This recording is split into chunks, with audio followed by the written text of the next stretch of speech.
I want to welcome to the show author of Plan Red, China's project to destroy America and the coming collapse of China. And China is going to war. All right, here he is. China analyst Gordon Chang. Appreciate you being here. Always appreciate your time when we're fortunate enough to have you here, especially on a weekend. This breaking news that we've also had from this interview with President Trump on ABC News, saying that he had a lengthy conversation with Russian President Vladimir Putin yesterday. Putin saying they weren't just talking about what's going on in Ukraine, but Putin voluntarily saying, hey, I've got a grand idea. I could be a mediator between Israel and Iran. Help to connect all of these dots and what's going on with China as well.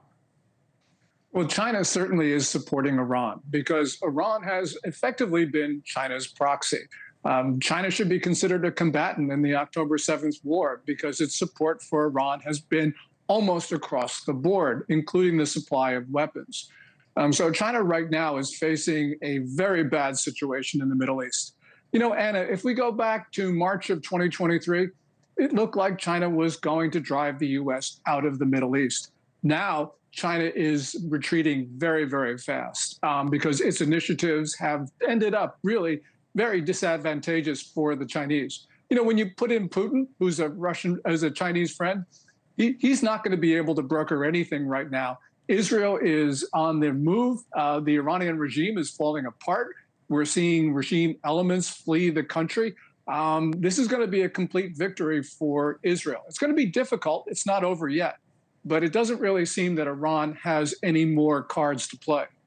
All right, and if you can connect some dots for us as far as the geopolitical ties go between our adversaries, you know, should the United States be concerned about collaboration and coordination between Iran and North Korea and Russia, et cetera, China? Well, that coordination has been going on for decades. And so, for instance, most Iranian missiles that have been fired at Israel, you scrape the paint off of them, they're North Korean ones. And those North Korean missiles could not have gotten to Iran without the approval of Beijing. So clearly this coordination has been extensive and it's been ongoing for a long time. And the United States and its friends and partners have been completely ineffective in stopping it.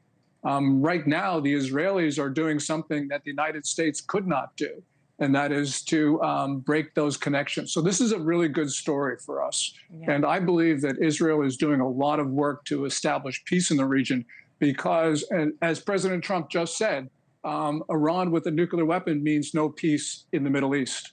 100%. What do you think is going to come from this G7 summit? I think that President Trump was going to have a pretty bad G7 until the Israel war, because clearly other countries were not being intimidated by Trump's talk on trade. And there was a lot of friction, and you could have seen America's friends sort of get together and gang up on Washington. Now, I'm not so sure that's going to occur, largely because the issue of Israel and Iran is going to dominate the talking points.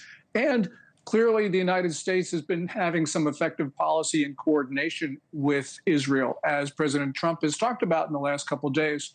So this might not be so bad for the United States during those 3 days in Canada. Okay. Gordon Chang, thank you so much for your time today, and happy Father's Day to you. Thank you, Anna. Thank you for watching. Subscribe below and download our NewsNation app right now on your phone, and you will get fact-based, unbiased news for all Americans.